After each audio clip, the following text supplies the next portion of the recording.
இன்னைக்கு ஜாப்பனீஸ் அரிகாட்டோ மணி புதுசா இருக்கும் சில பேருக்கு இது பழகி இருக்கும். அரிகாட்டோ மணின்னா ஒன்றும் பெரிய விஷயம் கிடையாதுங்க.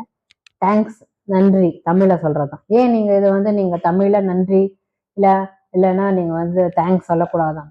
நம்ம எந்த ஒரு விஷயங்கள் யார் நமக்கு குட்டி குட்டி ஹெல்ப் பண்ணாலும், இப்போ ஒரு பொருளை ஒருத்தர்கிட்ட கொடுக்குறோம்னா ஓகே தேங்க்யூன்னுவோம், நன்றின்னுவோம், இல்லை ஒருத்தர் வழி விட்டா எல்லாத்துக்குமே நம்ம ஜென்ரலா சொல்ற வார்த்தை இதுதான். அரிகாட்டோன்றது ஏன் நம்ம ஒரு மணிக்காக வச்சுக்க கூடாது.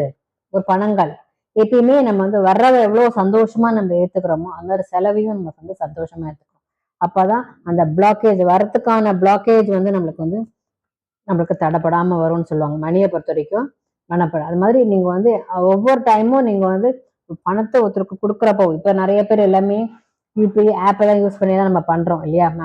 பிசிக்கல் மணின்றது இன்னும் நம்மளோட ஜெனரேஷன் தான் லாஸ்ட். இன்னும் கொஞ்சம் வருஷத்துல பிசிக்கல் மணியே இருக்காது. எல்லாமே இன்னும் 20 to 30 years எல்லாம் பாத்தீங்கன்னா பிசிக்கல் மணியா இருக்கு, எல்லாமே டிஜிட்டல் தான். ஸோ அப்படி ஒரு காலகட்டங்கள் வர்றப்ப நீங்க என்ன பண்ணணும்னா, நீங்க எப்படி பண்ணாலும் செலவு தான், வரவு வரவுதான் இல்லையா. இன்கம் டெபிட் எக்ஸ்பெண்டிச்சர் எல்லாம் ஒண்ணுதான். ஸோ எப்படி பண்ணாலுமே ஒவ்வொரு தடவையும் நீங்க மனசுல அரிகாட்டோன்னு சொல்லி அப்படி ஒரு பழக்கப்படுத்தி பாருங்களேன்.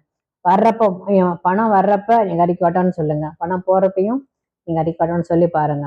உங்களுடைய மணி ஃப்ளோ அபரிதமா நிறைய இருக்கும். தேங்க்யூ.